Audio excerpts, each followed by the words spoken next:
আমি পড়ছি আমার মায়ের সঙ্গে দেখো ই বাবা চকলেট খেয়ে মুখটা একেবারে কি করেছে।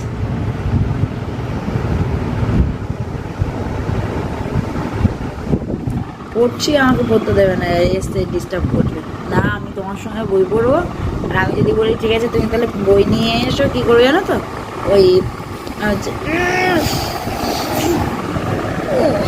যদি বলি যে হচ্ছে বই নিয়ে এসো ওর বই আনবে, যদি হচ্ছে সি ফর ক্যাট হয় তাহলে এই ক্যাটটা কী করে এত বড় হলো, সব কিছু বলতে হবে।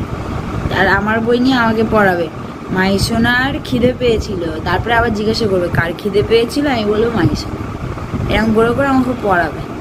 তা বলো আমার কালকে পরীক্ষা আর এইভাবে এই আবার একটু পরে নিচে চলে যাবে, একটু এলো দুষ্টুমি করছে মাঝে সাঝে। দেখো কাণ্ড দেখো,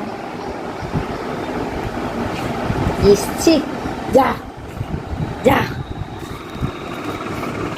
দেখো পাখিদের মধ্যে সব ঝগড়া লেগেছে।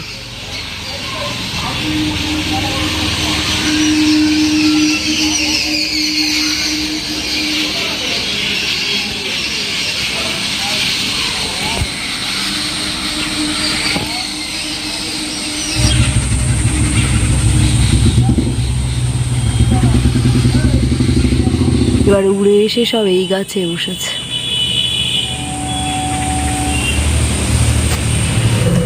দিদিরা ওখানে খাওয়া নিয়ে এলো, এরা বসে বসে খাচ্ছে সবুজ বুট।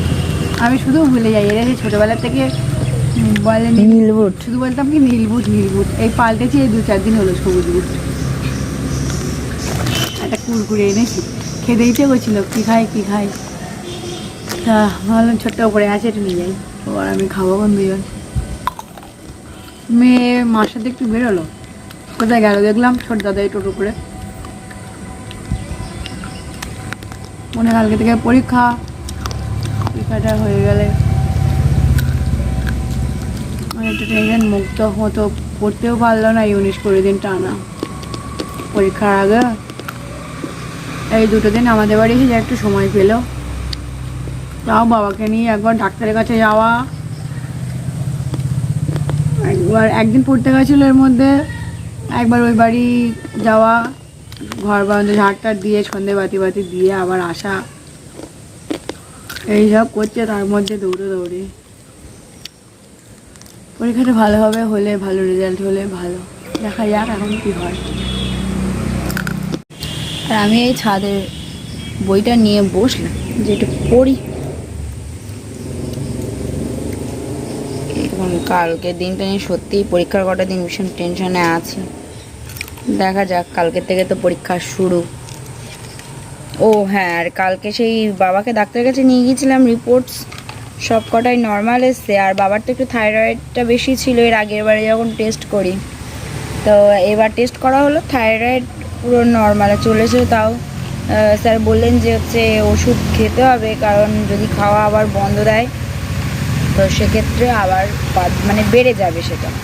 তো পাওয়ার একটু ওষুধের কমিয়ে দিয়েছে। আর আমি আজকে সকালেই চলে এসেছি, সকালে বলতে এই 10টার দিকে খাওয়া দাওয়া করে বড়দের বাড়ি থেকে এখানে চলে এসেছিলাম। আর তারপরে তো ভিডিও এদিকে স্টার্ট করিনি, বিকালের দিকটাতে ছাদের দিকে এলাম একটু ভিডিওটা করা যাক, তাই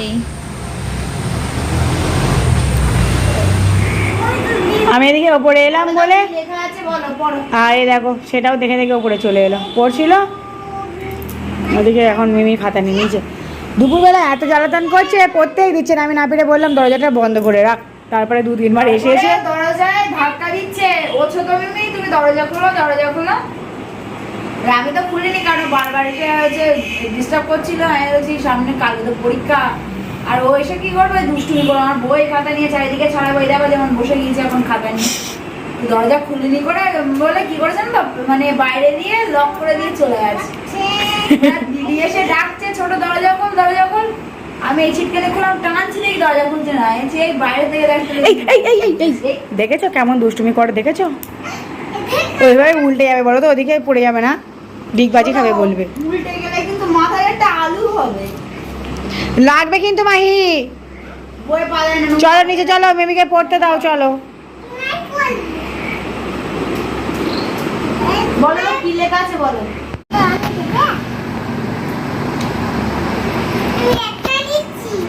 তোমাকে নিতে হবে না। 5G নেই তাদের এগিয়ে যাবে। মা এসো না, তুমি তো দুষ্টু করছো। না ছিঁড়ে দিও না বাবা।